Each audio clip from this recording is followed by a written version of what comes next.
हाँ जी बच्चों, आज एक नया टॉपिक लेकर के स्टार्ट करेंगे। और ये जो टॉपिक है,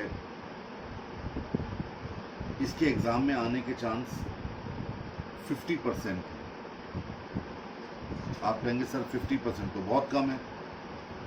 दरअसल ये चैप्टर एक दूसरा चैप्टर है अमैलगमेशन, जो ठीक इसके बाद करवाऊंगा। इन दोनों में से एक क्वेश्चन ही एग्जाम में आता है। अमैलगमेशन आ जाएगा तो इंटरनल रिकंस्ट्रक्शन नहीं आएगा, इंटरनल रिकंस्ट्रक्शन आ जाएगा तो अमैलगमेशन नहीं आएगा। इसीलिए इस चैप्टर और अमैलगमेशन चैप्टर के जो वेटेज है वो 50-50% का है।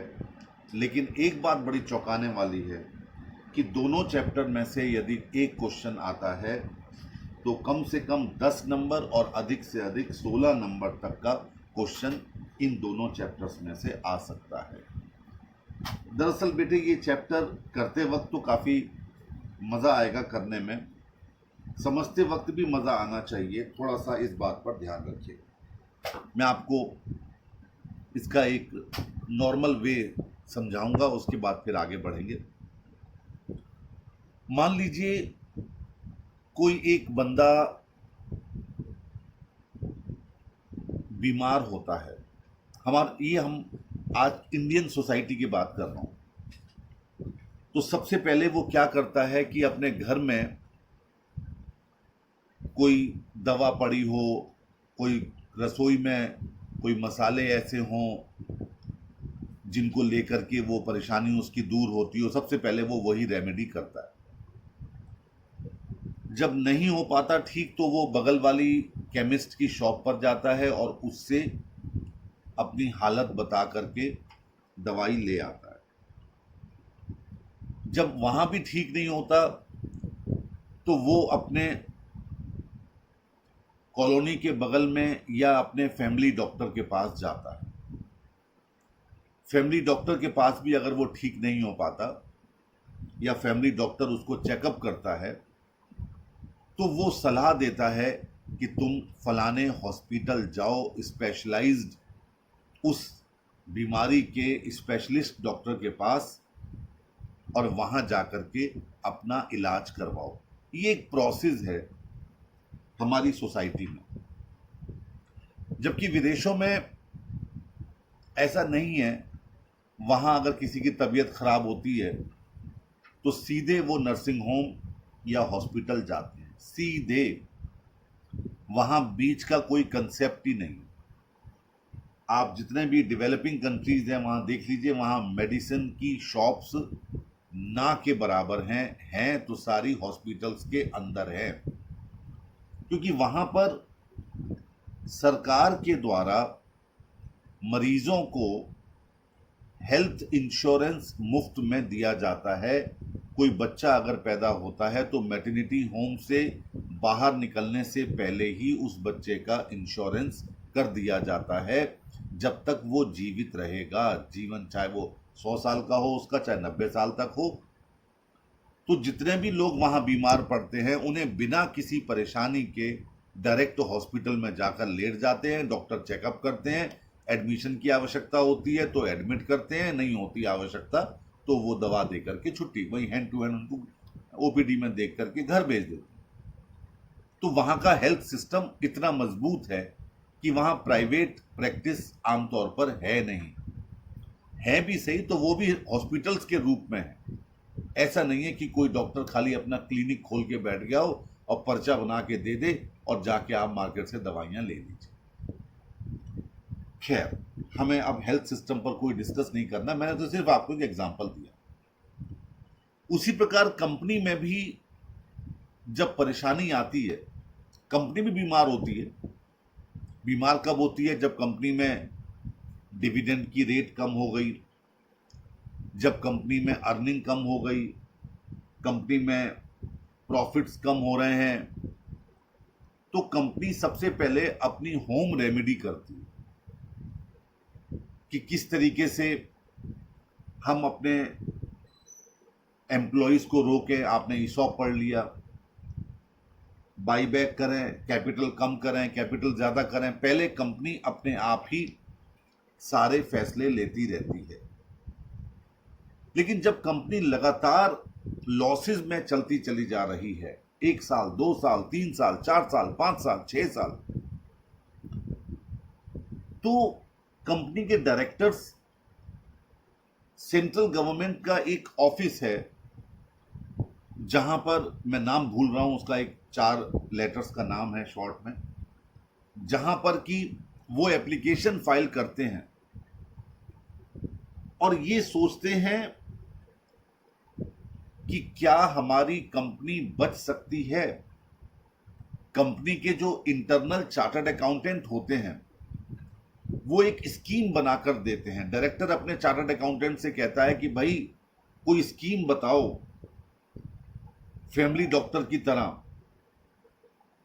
स्कीम बताओ कि क्या हमारी कंपनी को लॉसेस से उबारने का कोई आपके पास तरीका है। तो एक चार्टर्ड अकाउंटेंट स्कीम बना के देता है कि अगर ऐसा हो जाए तो कंपनी शायद बच सकती है। Board of directors central government के मिनिस्ट्री ऑफ कॉर्पोरेट अफेयर्स में जाकर के उस स्कीम को रखते हैं, क्योंकि पब्लिक लिमिटेड कंपनी में आप अकेले फैसले नहीं कर सकते हैं, आपको सेबी की गाइडलाइंस भी यूज करनी पड़ती हैं, माननी पड़ती हैं, सेंट्रल गवर्नमेंट का जो रूलिंग है उस पर भी जाना पड़ता है और फिर कोर्ट भी जाना पड़ता है, क्योंकि अगर इन सब जगहों से आपको मंजूरी मिल जाती है तो फिर आपके ऊपर कोई मुकदमा दायर नहीं होता। वो डिपार्टमेंट चेक करता है उस स्कीम को जो चार्टर्ड अकाउंटेंट्स ने बनाकर दी है और कंपनी के तमाम असेट्स और लायबिलिटीज को, और वो कहता है कि हाँ साहब, हमें लगता है कि अगर ये स्कीम फॉलो हो तो कंपनी को बचाया जा सकता है। स्कीम क्या होती है वो मैं आपको बाद में बताऊं। जब सेंट्रल गवर्नमेंट के उस मिनिस्ट्री ऑफ कॉर्पोरेट अफेयर्स के एक पर्टिकुलर डिपार्टमेंट से मंजूरी मिल जाती है, यानी पहले तो फैमिली डॉक्टर ने कहा कि भाई ये ट्रीटमेंट अगर चलेगा तो शायद कंपनी बच जाएगी, शायद मरीज बच जाएगा। हम हॉस्पिटल गए, हॉस्पिटल में स्पेशलिस्ट डॉक्टर ने देखा, उसने कहा कि हाँ साहब, ये जो आपके फैमिली डॉक्टर ने मेरे पास आपको भेजा है, मैं आपको बचा ले जाऊंगा, लेकिन इसके लिए आपको हॉस्पिटल में एडमिट होना पड़ेगा। तो सेंट्रल गवर्नमेंट का वो ऑफिस भी कहता है कि इसके लिए आपको कोर्ट से मंजूरी लेनी होगी। अब बोर्ड ऑफ डायरेक्टर्स जाते हैं कोर्ट और कोर्ट से मंजूरी लेकर के आते हैं। कोर्ट भी इतनी आसानी से मंजूरी नहीं देता। वो कहता है जाओ, सबसे पहले क्रेडिटर्स के साइन लेकर के आओ। एक फिल्म थी दीवार, अमिताभ बच्चन साहब कहते थे उसमें कि जिसने मेरे हाथ पर लिखा है कि मेरा बाप चोर है, उससे पहले साइन लेकर के आओ, ऐसा डायलॉग था। कोर्ट भी कहता है कि पहले क्रेडिटर्स की कंसेंट लेकर के आओ कि वो क्या इस स्कीम से सेटिस्फाई हैं। डायरेक्टर क्रेडिटर्स की कंसेंट लेकर के कोर्ट में जमा करते हैं। फिर वो कहता है डिबेंचर होल्डर्स की कंसेंट लेकर के आओ, प्रेफरेंस शेयर होल्डर्स की कंसेंट लेके आओ, इक्विटी शेयर होल्डर्स की कंसेंट लेके आओ। जब सारी कंसेंट आ जाती हैं तो फिर कोर्ट मंजूरी दे देता है कि आप उस स्कीम को फॉलो करो। कंपनी के डायरेक्टर्स वो सारी कोर्ट का ऑर्डर लेकर के और उस गवर्नमेंट के, सेंट्रल गवर्नमेंट के डिपार्टमेंट का ऑर्डर लेकर के वापस चार्टर्ड अकाउंटेंट के पास आते हैं और उससे कहते हैं लो साहब, हम मंजूरी ले आए, अब आप इसे इंप्लीमेंट करो। जो स्कीम आपने बनाकर दी थी उसे इंप्लीमेंट करो। तो चार्टर्ड अकाउंटेंट उस स्कीम को जब इंप्लीमेंट करेगा, इस चैप्टर में आपको वही करना है। ना आपको स्कीम बनानी है, ना आपको सेंट्रल गवर्नमेंट के डिपार्टमेंट में जाना है, ना आपको कोर्ट जाना है, ना आपको कंसेंट लेटर्स कलेक्ट करने हैं, आपको तो बस कोर्ट का ऑर्डर मिल जाने के बाद जो आपके चार्टर्ड अकाउंटेंट्स ने, उसकी टीम ने जो स्कीम रखी थी हमारे सामने, उस स्कीम को इम्प्लीमेंट करना है। और उस स्कीम को हम इंटरनल रिकंस्ट्रक्शन के नाम से जानते हैं। अब आप कहोगे सर ये बातें तो समझ में आ गई, लेकिन ये भी बता दीजिए कि आखिर उस स्कीम में ऐसा बाबा जी का क्या ठुल्लू है उसमें कि उस स्कीम के लिए इतना सारी कवायद करनी पड़ी। दरअसल चार्टर्ड अकाउंटेंट उस स्कीम में ऐसा करते हैं कि वो लिखते हैं कि भाई अगर क्रेडिटर्स जो 50 लाख के हैं या 1 करोड़ के हैं या 4 करोड़ के हैं, वो फिगर तो कोई भी हो सकती है, वो 40% अपना क्लेम छोड़ दे। आपको झटका लगा होगा, कैसे छोड़ सकते हैं साहब कोई अपना आदमी क्लेम? मत छोड़ो, कंपनी बिक जाएगी, तुम्हें इतना भी नहीं मिलने वाला जो अभी आपको 60% मिल रहा है। अगर कंपनी चलती रहेगी तो हो सकता है कि आपको ये 60% बचा हुआ पूरा मिल जाए और आगे भी कंपनी कुछ पेमेंट करने की सिचुएशन में आ जाए। आप जरा ध्यान दीजिए, ऐसा क्यों स्कीम बनती है कि जब कंपनी को पिछले वर्षों में बहुत सारे लॉसेस हो रहे होते हैं तो उसकी असेट साइड में P&L का डेबिट बैलेंस बढ़ा हुआ होता है, क्योंकि लॉसेस हुए जा रहे हैं। प्रॉफिट होते हैं तो वो डिविडेंड के तौर पर बढ़ते रहते हैं और कुछ पैसा रिजर्व्स में ट्रांसफर होता रहता है। लेकिन जब लॉसेस होते हैं तो सारे के सारे लॉसेस कंपनी अपनी असेट साइड में दिखाती है। अब नए पैटर्न के मुताबिक असेट साइड में नहीं दिखाती, बल्कि रिजर्व्स एंड सरप्लस में माइनस के तौर पर दिखाती है। यानी उन लॉसेस का बैलेंस डेबिट होता है। डेबिट होने की वजह से वो हमारी कंपनी की बैलेंस शीट में एक कोड़ के दाग के रूप में होता है। लेप्रोसी लगती है कि यार ये कंपनी तो उतने नुकसान में जा रही है, पैसा मत लगाओ। लोग आते ही नहीं है पैसा लगाने के लिए, नए इन्वेस्टर्स आपको मिलते ही नहीं है। अब उस डेबिट बैलेंस को खत्म करने के लिए आपको कोई ना कोई क्रेडिट बैलेंस तो खत्म करने पड़ेंगे, तभी वो डेबिट वाली फिगर आपकी बैलेंस शीट से बाहर जा पाएगी और आपकी बैलेंस शीट अच्छी सी सुंदर सी नजर आएगी। तो आप कहोगे सर ये तो धोखा हो गया, लोगों को पता चल आपने तो अंदर खोखला है, गुब्बारा है आपका बिजनेस और आपने उसे हटा दिया। इसीलिए तो यहां पर आपको कहा गया लॉ में कि उस कंपनी को 5 साल तक अपनी बैलेंस शीट के आगे एंड रिड्यूस्ड शब्द का प्रयोग करना पड़ता है। एंड रिड्यूस्ड, जिससे कि इन्वेस्टर जो पैसा लगा रहा है उसे पता चल जाए कि इस कंपनी का इंटरनल रिकंस्ट्रक्शन हो चुका है। 5 साल तक बैलेंस शीट के आगे आप देखना, कई बार आपको बैलेंस शीट मिलेगी उसके आगे एंड रिड्यूस्ड शब्द का प्रयोग किया गया होगा। इसका मतलब आपको दिमाग में आ जाएगा कि इस कंपनी का इंटरनल रिकंस्ट्रक्शन हो चुका है और वो पिछले 5 साल में ही हुआ है। 5 साल बाद कंपनी स्टेबल हो जाती है तो लॉ में ये कहा गया है कि आप एंड रिड्यूस्ड वर्ड को हटा दीजिएगा, फिर तो कंपनी स्टेबिलिटी पर आ जाती है। ऐसी डिबेंचर होल्डर्स को कम करने के लिए स्कीम बनती है।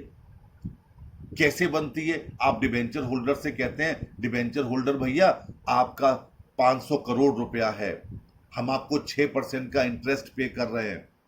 ऐसा करो अपने डिबेंचर होल्डर को 300 करोड़ पर ले आओ, 200 करोड़ माफ कर दो हमें, हम आपको 6% की जगह 8% देंगे। हम आपके डिबेंचर 6% की बजाय 8% किए देते हैं। आने वाले टाइम में आपको हम 8% इंटरेस्ट देंगे, लेकिन आप 500 करोड़ से अपने डिबेंचर घटाकर 300 करोड़ पे कर दो, 200 करोड़ हमें छोड़ दो। ऐसी प्रेफरेंस शेयर होल्डर से कहते हैं कि सर आपके 12% डिविडेंड चल रहा है या 10% चल रहा है, हम आपको 15% दिया करेंगे आगे, आप इतना अपना क्लेम छोड़ दो। इक्विटी शेयर होल्डर तो सही मायनों में मालिक ही होते हैं, वो बेचारे तो बहुत सारा 70% अपने शेयर्स की वैल्यू को कम कर देते हैं। इससे क्या होता है कि कंपनी की लायबिलिटीज कम हो जाती, और इधर से जो आपका बैलेंस बचा पड़ा है लॉसेस का, वो भी रिमूव कर दिया जाता है बिक्स बुक्स में। हाँ, इसके अलावा असेट्स को भी रिवैल्यू किया जाता है कि साहब बिल्डिंग बुक्स में चल रही है हमारी 500 लाख रुपए की, चलो आज रिवैल्यू करते हैं, आज की डेट में इसकी वैल्यू 700 लाख है, बिल्डिंग को बढ़ा दो, 700 लाख का दिखा दो, प्लांट एंड मशीनरी को कम कर दो, डेटर्स को इतना कर दो। ये स्कीम में होता है। स्कीम में क्या होता है ये क्वेश्चन आपको बताया करेगा, लेकिन मकसद एक ही होगा, किसी भी तरीके से कंपनी को बचाना। जैसे हॉस्पिटल में आपसे डॉक्टर कहता है कि भाई देखो तुम्हारे सेप्टिसीमिया फैल रहा है, पैर काटना पड़ेगा, डायबिटीज बहुत बढ़ी हुई है, रुक नहीं रहा है ये, तो पैर काटना पड़ेगा तभी जिंदा रह पाओगे। तो मरीज कहता है साहब काट दो, जिंदा तो रहूंगा, तो पैर काट देते हैं। उसी प्रकार व्यापार में जब इंटरनल रिकंस्ट्रक्शन किया जाता है तो कई सारी लायबिलिटीज में उनसे कहा जाता है कि भाई मान जाओ, कंपनी शायद बच जाए।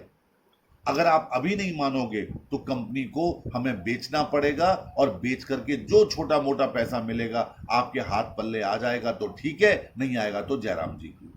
तो लोग इसके लिए तैयार हो जाते हैं। ये बातें जो मैं आपको एक घरेलू होकर के समझा रहा हूं, प्रैक्टिकली ऐसा ही होता है, यही सच है।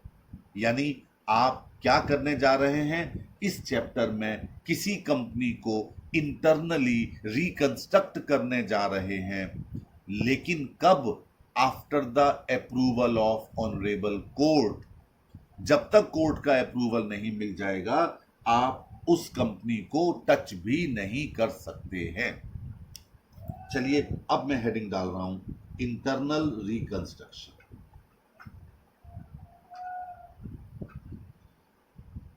मेरे नोट्स ले लीजिए अपने सामने। मेरे 2 ही लेक्चर होंगे इस टॉपिक पर, इसके बाद सिर्फ आपकी प्रॉब्लम। जितनी जल्दी आप प्रॉब्लम निपटा देंगे ये चैप्टर उतनी जल्दी समाप्त हो जाएगा। देखिए, इंटरनल रिकंस्ट्रक्शन में इंक्लूड्स, इसमें क्या शामिल होगा, चाहे नोट करो चाहे नोट्स पर हाइलाइटर से हाईलाइट करते चलो। सबसे पहला है alteration of share capital. Alteration of share capital section 94 से 97 के बीच में, शायद कंपनी लॉ में आपने पढ़ा। ये भी इंटरनल रिकंस्ट्रक्शन में शामिल है, यानी कंपनी अपनी शेयर कैपिटल को ऑल्टर कर सकती है। जरूरी नहीं है कि इंटरनल रिकंस्ट्रक्शन लॉस में ही हो, कुछ प्रॉब्लम्स भी हो सकती हैं, टेक्निकल प्रॉब्लम, मैनेजमेंट प्रॉब्लम हो सकती हैं, ओवर कैपिटलाइजेशन, अंडर कैपिटलाइजेशन भी हो सकता है, वहां पर भी इंटरनल रिकंस्ट्रक्शन होगा। तो company alteration of share capital में क्या करेगी? ऑल्ट्रेशन ऑफ शेयर कैपिटल में वो शेयर कैपिटल को क्या कर देगी? बढ़ाएगी। कैसे बढ़ाएगी? मान लो कैपिटल कम पड़ रही है तो नए शेयर इशू कर देगी, इशू ऑफ न्यू शेयर्स। और क्या कर सकती है? और कंसोलिडेशन ऑफ शेयर कर सकती है। आप कहेंगे सर कंसोलिडेशन ऑफ शेयर्स क्या भला है? कंसोलिडेशन का मतलब 10-10 रुपए के शेयर थे, हमने अपने शेयर होल्डर से कहा कि भाई ऐसा करो कि 10 शेयर हमें दे दो, उसके बदले में हम आपको 1 शेयर 100 रुपए का दे देते हैं। ये होता है कंसोलिडेशन ऑफ शेयर। आप कहेंगे सर इससे क्या होगा? इससे जो कंट्रोल है वो बिखरा होने की बजाय कंसोलिडेट हो जाता है। आप एंट्री क्या करोगे इसके लिए? बड़ी सिंपल सी एंट्री है साहब, इक्विटी शेयर कैपिटल ब्रैकेट में ₹10 account debited to equity share capital ₹100 account. यानी शेयर कैपिटल आपका अमाउंट वही सेम रहा, बस 10 रुपए की जगह शेयर 100 रुपए का हो गया। देखिए मैंने नीचे एंट्री लिख रखी है बी पॉइंट में, for consolidation of share example दे रखा है, X limited having 10,000 equity share of ₹10 each, यानी 1 लाख की, decides to convert the share capital into equity shares of ₹100 each. तो क्या एंट्री है? Equity share capital ₹10 account debited to equity share capital ₹100 account. ये exam में नहीं आने वाला। कहीं ये मत सोचे ना कि अरे ये तो मजेदार एंट्री है, ये तो चैप्टर बड़े मजेदार है, ये नहीं आने वाला। तीसरा, sub division of equity shares capital, sub division of shares. अभी आपने 10-10 वाले शेयर 100 में कंसोलिडेट किए थे, अब 100 वाला शेयर 10-10 में कर रहे हैं आप कहेंगे सर इसका क्या लाभ होता है? इसका भी लाभ होता है कि हमको मार्केट में ऐसे शेयर होल्डर्स भी मिल जाते हैं जो कम पैसे वाले हैं, जिनको कम पैसा लगाना चाहते हैं, जो 100-100 का शेयर नहीं खरीदना चाहते थे, 10-10 का खरीदना चाहते हैं, तो वो मिल जाते हैं आपको। और रेट ऑफ डिविडेंड अभी आपका 100 रुपीज पर कैलकुलेट किया जाता है, आने वाले समय में 10 रुपए पर कैलकुलेट किया जाएगा, तो वो रेट ऑफ डिविडेंड भी अच्छा लगेगा कि 10 रुपए पर कंपनी इतना डिविडेंड दे रही है। तो इसकी एंट्री क्या होती है? Equity share capital ₹100 account debited to equity share capital ₹10 account. सब डिवीजन हो गया, ठीक है। और क्या हो सकता है? और होता है conversion of shares into stock. Company अपनी शेयर कैपिटल को स्टॉक में बदल देती है।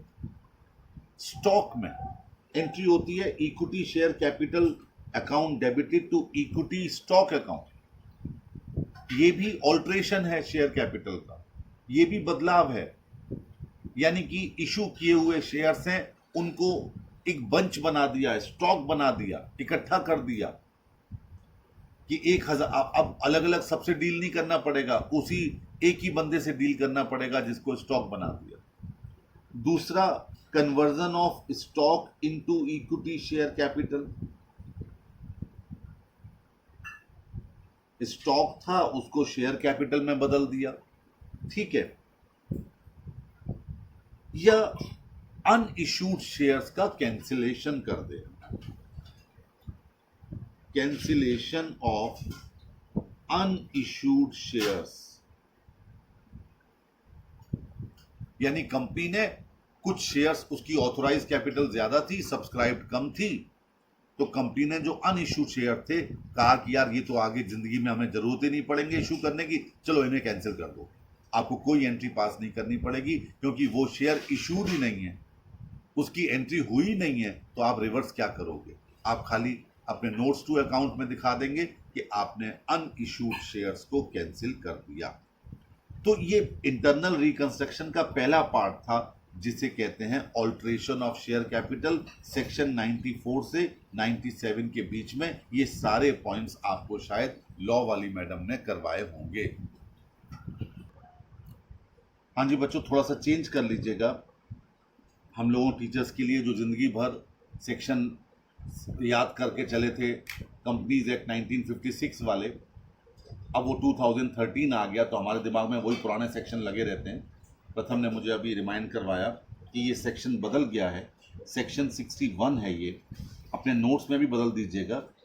Alteration of share capital under section 61 कर लीजिए, reduction of share capital under section 66 कर लीजिए नोट्स में, और variation of share holders right section 43-48 कर लीजिए। तो ये सेक्शन बदल चुके हैं नए वाले के मुताबिक, इसीलिए आप प्लीज थोड़ा सा इनको चेंज कर लीजिएगा। हम लोगों के लिए बड़ी परेशानी है कि हमें पुराने पहले भूलने पड़ते हैं, फिर नए याद करने पड़ते हैं। और ये नोट्स भी जो मैंने चेंज करवा दिए थे, बट अनफॉर्चुनेटली ये फोटोस्टेट हो गए पुराने वाले, तो इस वजह से इसमें वही सेक्शन प्रिंट है। But anyway,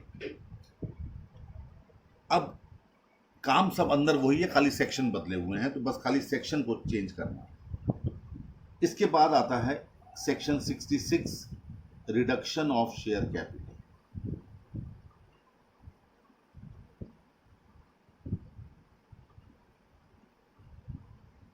reduction of share capital, ये सेक्शन 66 है। इस सेक्शन में बस यही आपको पूरे चैप्टर में करना है। आप शेयर कैपिटल को रिड्यूस करेंगे, डिबेंचर्स को रिड्यूस करेंगे, क्रेडिटर्स को रिड्यूस करेंगे, कम करेंगे, जो मैं आपके साथ डिस्कशन कर रहा था। यहां पर आपको एक कैपिटल रिडक्शन अकाउंट बनाना होगा।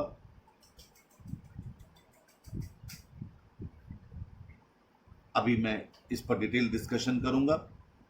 उसमें असेट्स भी कम होंगी तो भी इसी खाते में चली जाएंगी, लायबिलिटी साइड में भी जो कम होगा वो भी इसी में चला जाएगा।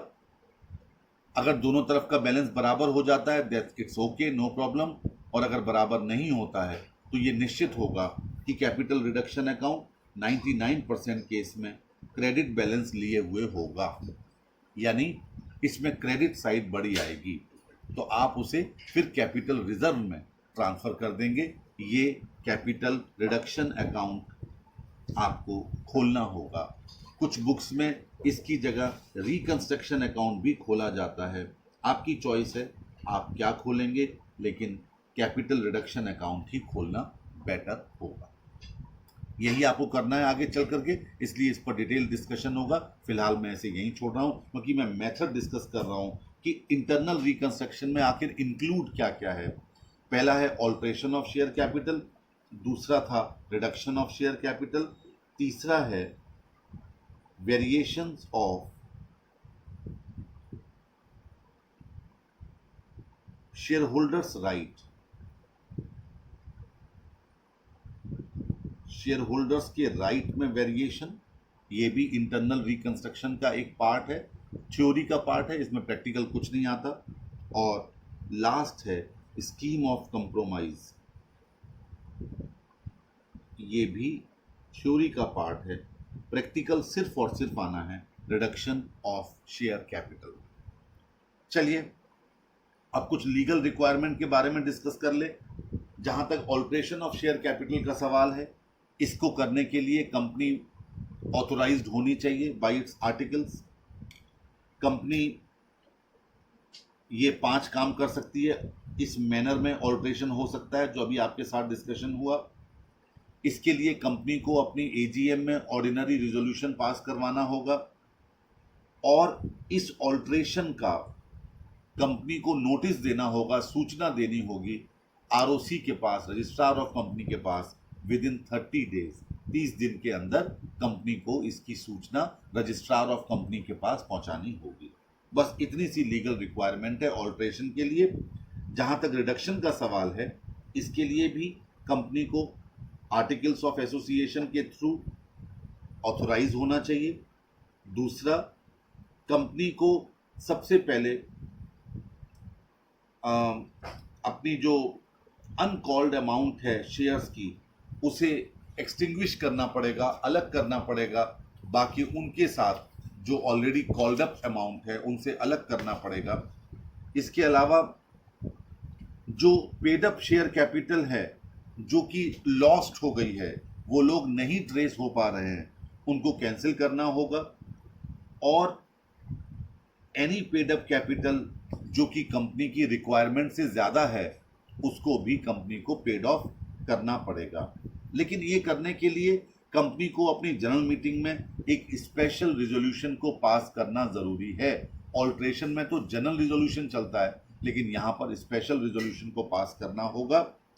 कोर्ट का ऑर्डर यहाँ ज़रूरी है। A court order confirming the reduction must be obtained, आपको कोर्ट का ऑर्डर भी ऑब्टेन करना होगा और आरओसी के पास आपको ये order, certified copy of court order और minutes approved by the court must be filed with the registrar. और मैंने अभी थोड़ी देर पहले ही कहा था कि कोर्ट के ऑर्डर के मुताबिक एंड रिड्यूस्ड शब्द का प्रयोग आपको अपनी बैलेंस शीट के आगे करना होगा और कंपनी को अपनी कैपिटल को रिड्यूस करने के जो रीजंस हैं, company must publish all those reasons for which company is doing such kind of reduction in share capital.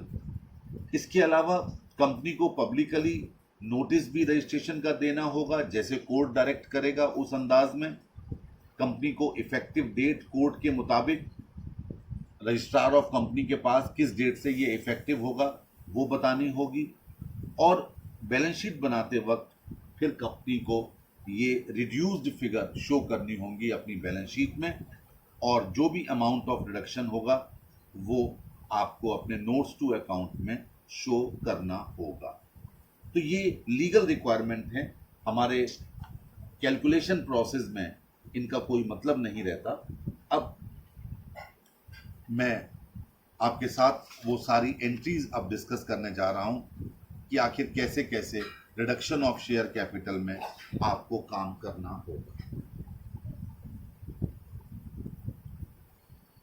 देखिए,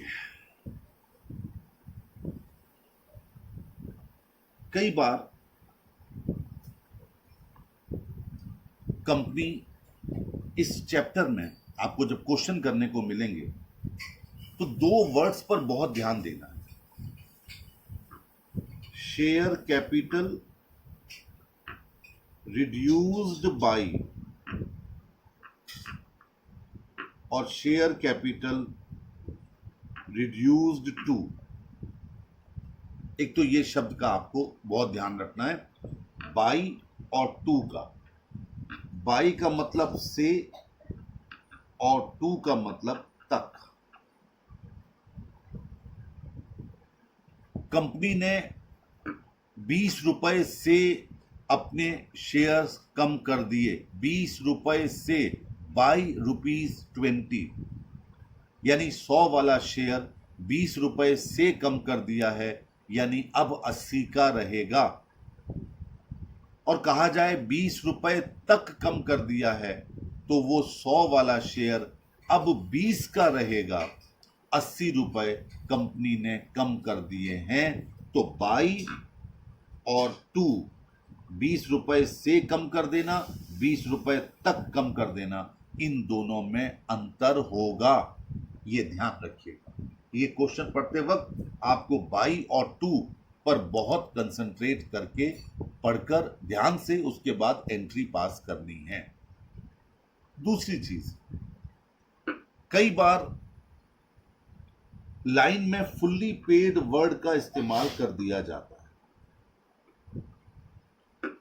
आपसे कहा गया equity shares capital are reduced to ₹7 fully paid.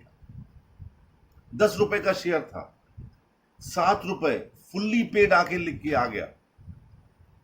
तो इसका मतलब कंपनी ने एक नई class of equity share issue की है और ये 7 रुपए की क्लास है और कंपनी इन पर आगे चल करके कभी भी नए शेयर्स नहीं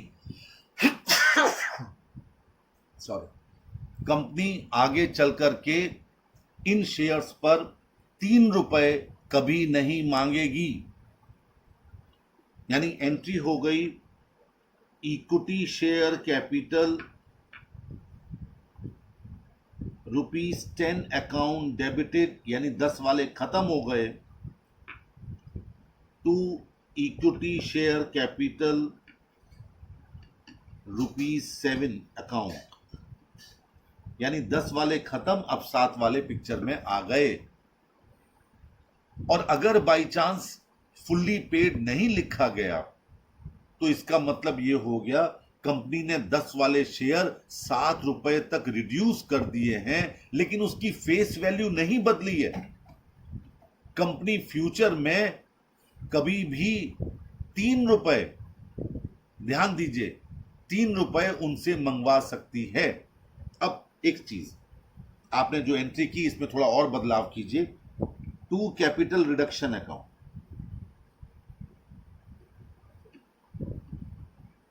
क्या तमाशा है। टू कैपिटल रिडक्शन अकाउंट, 10 रुपए, 7 रुपए, 3 रुपए। ये कब?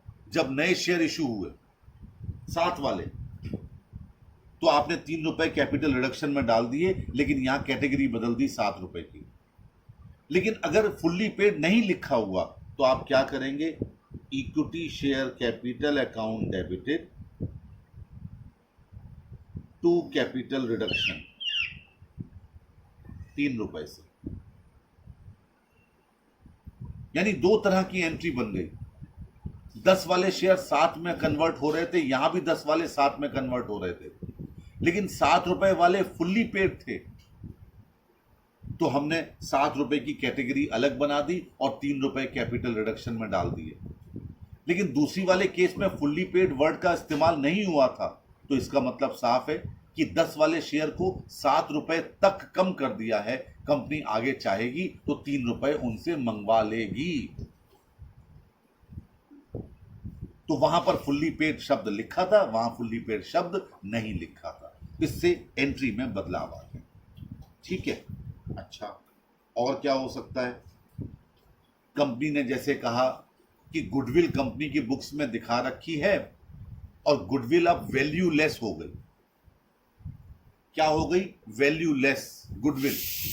तो आपने एंट्री क्या पास की? Capital reduction account debited to goodwill. Paper में इतनी गड़बड़ है कि पेन चलता ही नहीं। टू गुडविल अकाउंट, यानी गुडविल को आपने राइट ऑफ कर दिया, कैपिटल रिडक्शन अकाउंट को डेबिट कर दिया। डिबेंचर्स को कम करना है तो आपने एंट्री की debentures account debited to capital reduction account, यानी जिसको कम करना है उसके बैलेंस को रिवर्स कर दीजिए और कहां डाल दीजिए? कैपिटल रिडक्शन में डाल दीजिए। क्रेडिटर्स को कम करना है, क्रेडिटर्स का बैलेंस क्रेडिट होता है, आप क्रेडिटर्स को डेबिट कर दीजिए टू कैपिटल रिडक्शन अकाउंट। अब एक और कहानी समझाता हूं आपको।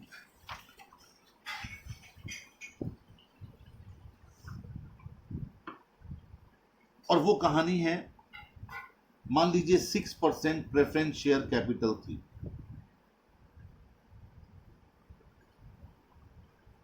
₹10 लाख। कंपनी ने कहा कि हम आपको 15% प्रेफरेंस शेयर्स इशू करेंगे 6% की बजाय, लेकिन इतने कम कर देंगे जिससे कि आपका डिविडेंड जो पहले मिलता था वही मिलता रहे। तो इसका मतलब ये हो गया कि 10 लाख पर 6% की रेट से 60,000 रुपए का डिविडेंड हम पे कर रहे थे अब तक प्रेफरेंस शेयर होल्डर्स को। अब हम नए इशू कर रहे हैं 15% डिविडेंड वाले, तो डिवाइडेड बाई 15% कर लीजिए, यानी इसका मतलब ये हो गया कि अगर हम 4 लाख रुपए के प्रेफरेंस शेयर्स इशू कर दें उनको, तो उनका डिविडेंड उतना ही मिलता रहेगा 15% की रेट से जितना उनको पहले मिल रहा था। लेकिन प्रेफरेंस शेयर कैपिटल 10 लाख से कम होकर के 4 लाख पर आ जाएगी। अब आप कहेंगे सर इसकी एंट्री क्या करेंगे? एंट्री करेंगे 6% preference share capital account debited 10 lakh to 15% preference share capital account 4 lakh to capital reduction account 6 lakh.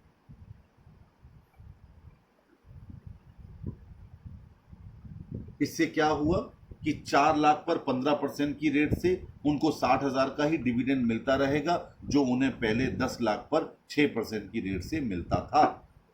तो उन्हें कोई नुकसान नहीं हुआ, बस उनके पेड अप कैपिटल जो उनकी शेयर कैपिटल थी वो फेस वैल्यू उसकी कम हो गई, 10 लाख की बजाय 4 लाख रह गई। तो इस तरह के छोटे छोटे चीजें आएंगी। और क्या आ सकता है, जरा डिस्कस करते हैं। एरियर्स ऑफ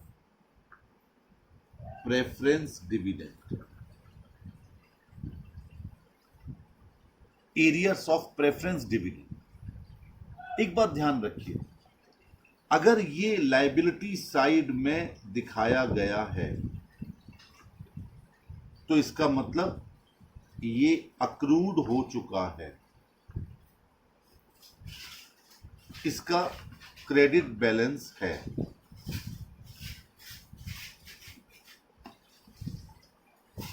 मान लीजिए 5 साल का एरियर्स ऑफ डिविडेंड था, हम अपने क्यूमुलेटिव प्रेफरेंस शेयर्स पर, आपको याद होगा क्यूमुलेटिव प्रेफरेंस शेयर्स पर डिविडेंड क्यूमुलेट होता रहता है। तो 60,000 रुपए का मान लो, यही एग्जांपल ले लो, 5 साल का डिविडेंड, 3 साल, 3 लाख रुपए, ये ड्यू तो नहीं, एक्रूड हो चुका था, तभी ये लायबिलिटी साइड में दिखाया गया। आपसे क्वेश्चन में कहा गया कि उन्होंने 2 साल का डिविडेंड लेने से हां कर दी, 3 साल का माफ कर दिया। उन्होंने कहा कि आप हमें 2 साल का डिविडेंड दे दो, 3 साल का हम माफ करते हैं। यानी 3 लाख में वो 1,20,000 लेना चाहते हैं और 1,80,000 उन्होंने माफ कर दिया। और 1,20,000 को भी उन्होंने कहा हमें कैश में मत दो, हमें इक्विटी शेयर्स दे दो। जैसा क्वेश्चन करें तो आप क्या एंट्री पास करोगे? Preference dividend arrears account debited, जो नाम खुला हो आपको वही डेबिट करना है, क्योंकि उसका बैलेंस क्रेडिट था, लायबिलिटी साइड में लिखा हुआ था, पूरे 3 लाख से। टू इक्विटी शेयर कैपिटल 1,20,000, यानी जो उन्होंने 2 साल के डिविडेंड के बदले में इक्विटी शेयर्स ले लिए। To capital reduction account 1,80,000। 3 साल का जो उन्होंने डिविडेंड छोड़ दिया, कंपनी के लिए फायदा हो गया, इसलिए कैपिटल रिडक्शन अकाउंट क्रेडिट हो गया।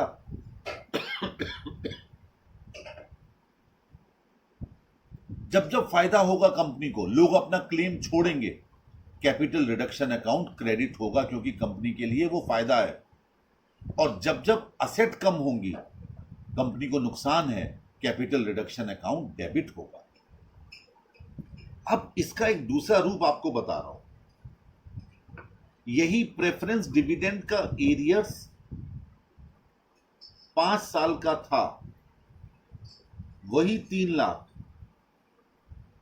लेकिन ये लायबिलिटी साइड में नहीं दिया हुआ था, लायबिलिटी साइड के बाहर लिखा हुआ था, एज ए कंटिंजेंट लायबिलिटी।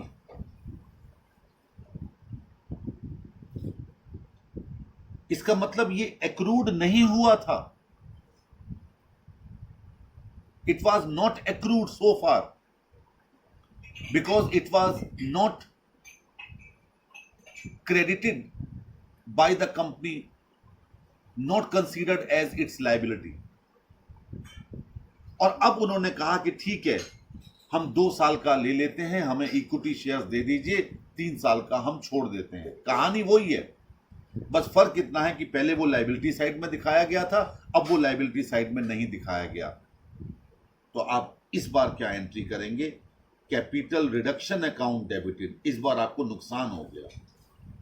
पिछली बार 3 साल का फायदा हो गया था, 3 साल का आपको डिविडेंड नहीं देना पड़ा था, इस बार आपको 2 साल का नुकसान हो गया।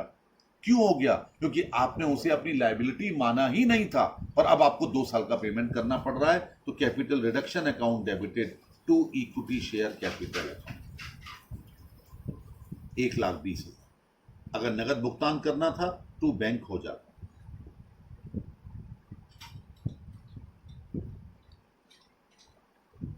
तो ये कब हुआ? जबकि वो एज ए कंटिंजेंट लायबिलिटी दिया गया। अच्छा, लायबिलिटी साइड में कोई भी आइटम को अगर आप कम करोगे, वो तभी कम करोगे जब क्वेश्चन में दिया जाएगा कम करने के लिए। अगर क्वेश्चन में नहीं दिया गया तो आप किसी भी लायबिलिटी साइड को अपनी तरफ से कम नहीं करेंगे, ये नोट कर लीजिएगा। लेकिन असेट साइड में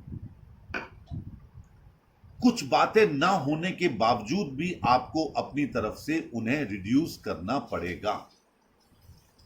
जैसे 99% गुडविल तो हटानी पड़ेगी, मैंने 1% इसलिए छोड़ दिया, कई बार कुछ रहने भी दिया जाता है। इसके अलावा P&L का debit balance, underwriting commission, discount on issue of shares debentures, preliminary expenses, formation expenses, ये जितनी भी फिक्टिशियस असेट्स होती हैं, चाहे इनको हटाने के लिए कहा जाए चाहे ना कहा जाए, आप इनको हटा ही देंगे। फिर सुन लीजिए, लायबिलिटी साइड में किसी भी आइटम को रिड्यूस करना है या इंक्रीज करना है, जब तक क्वेश्चन में ना कहा जाए आप अपनी तरफ से नहीं करेंगे।